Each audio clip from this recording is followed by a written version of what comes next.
ये जो generic medicine जो हम कहते हैं, ये अंग्रेजी का शब्द है, इसको हिंदी में कैसे समझाएं? मैं आपको बहुत सरल भाषा में बताता हूँ। हाँ। तो ये जेनेरिक नाम जो दवा का जो मूल सॉल्ट है, जो इसके अंदर जो दवा है, उसका नाम है, केमिकल नाम, उसका केमिकल नाम है। अब जैसे और उदाहरण अगर सरल करके बताएं इसको, तो जैसे ये लड़की दुबली पतली सी नजर आती है, तो मैं अगर डॉक्टर हूं, हाँ। तो मैं इसको ये कहूं, एक गिलास दूध सुबह, एक गिलास शाम को पिया कर। पर चिकित्सा के व्यवसाय में दुर्भाग्य से हमारे देश में ऐसा नहीं हो रहा। हम ये नहीं कहते कि आप भैंस का दूध लेके आइए, हम कहते हैं कि वो रामू की भैंस का दूध लेके आना। यही ब्रांडिंग है। ये जब उसकी दुकान पे जाती है, वो कहता है 500 रुपए लीटर है, लेना है कि नहीं लेना। तो जो 30 रुपए की चीज है वो 500 रुपए में मिलती है।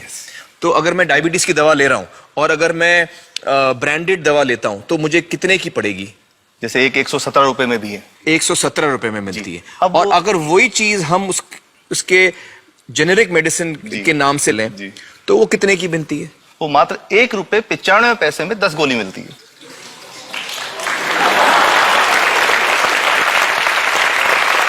और दोनों गोलियों में कोई फर्क नहीं है किसी किस्म का? 100% समान, क्योंकि इसकी उत्पादन लागत ही इतनी है। उसका manufacturing, packaging, transport, retail margin, जो उसके मार्जिन जो हैं, जो हमारे ज्यादा वो सब मिला करके उतने की ही पड़ती है। कुछ कैंसर के मैं आपको उदाहरण दूंगा, उसमें एक ही दवा जो ब्लड कैंसर के काम में आती है, बाजार में 1.25 लाख रुपए का एक पैकेट मिलता है। 1.25 लाख का एक पैकेट जो 1 महीने चलता है। और जेनरिक में वही दवा जेनरिक में अलग अलग कंपनीज जो बनाती हैं, एक 10,200 में बेचती है, एक 8,800 में बेचती है और एक 6,500 में बेचती है। मतलब ये आपका ये कहना है कि आपके ये प्रयास से इतने कम में राजस्थान में पब्लिक को, आवाम को ये दवाएं पहुंचा रहे हैं आप इस वक्त? जी, क्या बात है। मेरा ये सवाल है कि डॉक्टर्स जो हैं वो हमारे पर्ची पर जेनेरिक नाम क्यों नहीं लिख के देते? क्यों लिखते हैं वो ब्रांडेड? जाने नहीं देंगे बाहर फिर? नहीं, सब जाने देंगे।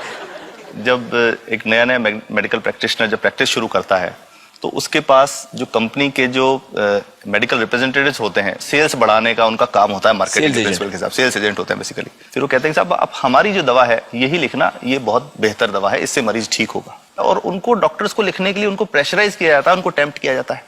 तो ये इसमें बहुत बड़ा कारण है जो दवा की कीमत को उसकी वास्तविक कीमत से 5, 10 गुना, 20 गुना तक बढ़ा देता है। एक बहुत बड़ा कारण है, क्योंकि हमारे पास जब हम टेंडर करते हैं तो बहुत सारे कंपनी वाले आते हैं, जो भारत की जो सबसे बेहतर कंपनियां, जिसके भी नाम वो रेपुटेड कंपनियां जिनके नाम आप ले सकते हैं, वो सभी हमें वो उसको जो 70 रुपए की है उसको 2 रुपए में, 5 रुपए में दे रही है। 30 रुपए की दवा 2 रुपए में दे रही है। इतना ज्यादा फर्क तो कंपनी तो दे सकती है और देना चाहती है, और हमें देती भी है इतनी कम दामों में, हमें दे रही है ना, ये संभव तो है। अच्छा, मैं आपको बताऊंगा कि भारत से हम लगभग 45,000 करोड़ रुपए की जेनरिक दवाइयां प्रतिवर्ष विदेशों को निर्यात करते हैं। आप भेजते हैं दुनिया भर में जेनरिक, ये जो सस्ती दवाएं हैं आप विश्व भर में भेजते हैं, और हमारे लोगों को नहीं मिल रही। हमारे देश में महंगी है, हमारे देश में महंगी है, और अगर ऐसा है तो हमें कोई ईस्ट इंडिया कंपनी की जरूरत नहीं, हम वापस उसी दिशा में जा रहे हैं। आपने जब ये शुरू किया तो आपको कोई रेजिस्टेंस फेस करना पड़ा राजस्थान में? देखिए, जो प्रयास हम कर रहे हैं ये बेसिकली धारा के विपरीत बहने का एक प्रयास है जी।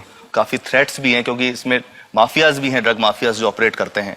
और हम हमेशा ये बात कहते हैं कि हम 100 साल से भी पुरानी शोषण की व्यवस्था को बदलना चाहते हैं, पर हमने हमेशा डॉक्टर्स को दोषी नहीं माना। सारे डॉक्टर्स बुरे नहीं है। 50-60% तो जेन्युइनली वो चाहेंगे कि गरीबों को कम कीमत पे दवा मिल जाए, वो चाहेंगे। और आज भी ऐसे डॉक्टर्स हैं जो अपने घर से सैंपल्स ला करके अपने जेब से पैसे निकाल के मरीज का इलाज कराते हैं। ऐसे डॉक्टर्स आज भी हैं। बिल्कुल सही। तो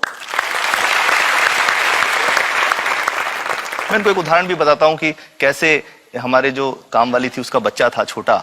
इंसिडेंटली हम इस समय छुट्टी मनाने कोई बाहर गए, जब हम लौट के आए 10-12 दिन बाद, तो वो लक्ष्मी के साथ उसका छोटा जो बेटा था राजू, वो भी उसके साथ आता था जब, और मेरे बच्चों के साथ खेलता था, मेरे बेटे के साथ खेलता था।